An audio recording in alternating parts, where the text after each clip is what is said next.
So the question is how to calculate a return on capital employed. How to calculate return on capital employed. Oh, return on capital employed. नहीं नहीं हमने गलत बोला. Okay.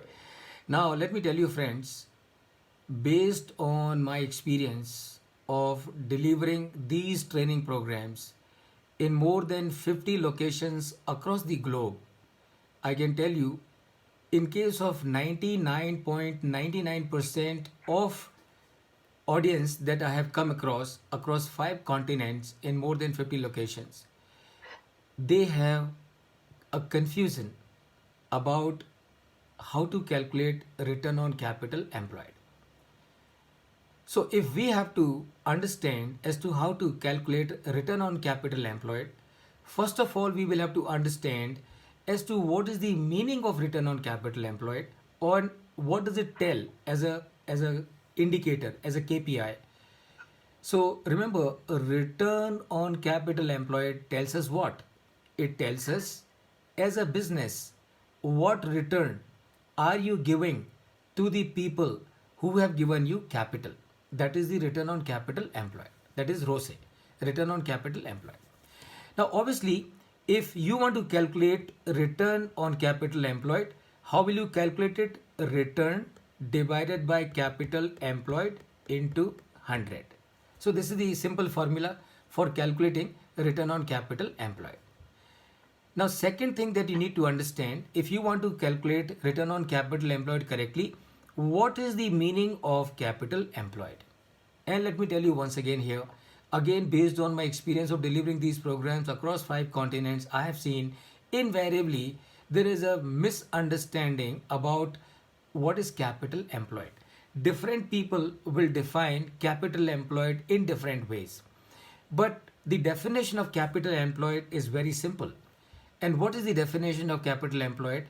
The simple definition of capital employed, or the only definition of capital employed, is money that you put into the business is capital employed. Money that you bring into the business is capital employed. Money that you employ into the business is capital employed. And which is the money that you employ in the business? Answer of course is very simple. What you deploy in business, number one is equity, and number two is debt. So there are only two sources that you use to fund your operations. तो पूरी दुनिया में business को चलाने के लिए दो ही sources हैं कैपिटल के, one is equity and second is debt. So that is your capital employed.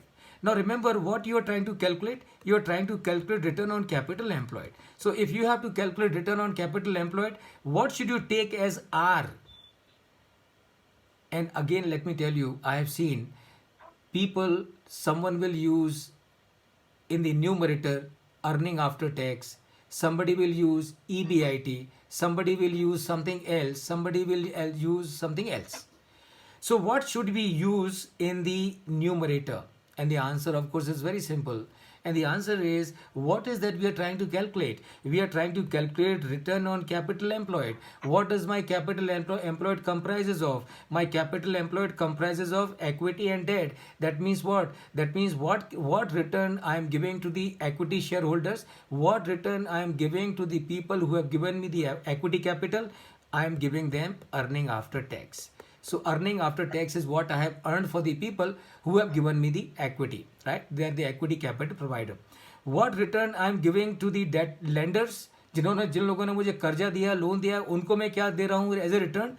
I am giving them interest on long-term loans. So into 100, and this is how you will calculate your return on capital employed. Prasanna ji, I hope this answers your question.